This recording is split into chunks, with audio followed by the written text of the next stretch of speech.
Martha is the GOAT. And not only does her astrology prove it, but her astrology also proves there's no such thing as bad placements. She has so many placements you could deem as bad, but nothing in astrology is bad if you know how to work with the energy like all this. She also has Saturn in the 7th house, which I'll get into. And she is a manifester in human design. But let's start at the beginning. Her perfectionism, Venus in Virgo, ruling her 7th house of open enemies. Venus also rules her 12th house of hidden enemies. Needless to say, some people did not like her because of her perfectionism and her constant need for control and criticism, which of course manifested itself in her career as tons of wealth because she was able to remain adaptable and versatile. Jupiter in Gemini in the 8th house of other people's resources and wealth accumulation. She also has her moon in Sagittarius, which is just known for its multifaceted nature and being able to be versatile. Also, she's a Scorpio rising, constant transformation and rebirth. That's her whole identity.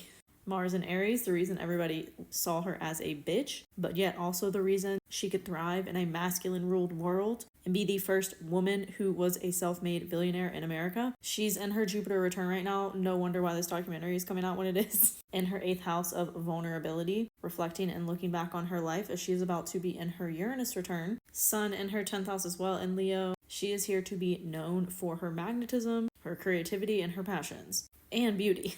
Being ruled by Mars and Pluto and having those placements in your 6th house and your 10th house makes you a boss. And again, Pluto in her 10th house on her Chiron, her wounds were constantly seen and poked and prodded in the public eye, but it is literally what transformed her and created her success. Saturn and Uranus in the 7th house in Taurus. She is a wonderful teacher and here to be an innovator of all things beauty and the sensual arts. Saturn and Uranus conjunct in Taurus. That is her contribution to other people in the 7th house. And the whole marriage thing, she definitely should have waited till her Saturn return, but I mean, it was not the culture at the time. Now getting into her human design, she's a 6th line. So before her Saturn return, she was living as a 3rd line, which builds and breaks bonds with people, learns through trial and error, and then becomes a role model, teaching others from those lessons and failures and mistakes. Especially amplified for her in her area of relationships because really Saturn in the 7th house people should wait until after the maturity that happens at Saturn return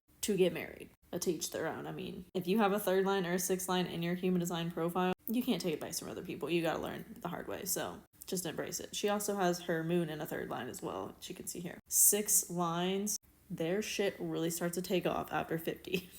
We saw that for her. We've seen that with the Obamas. It's a thing.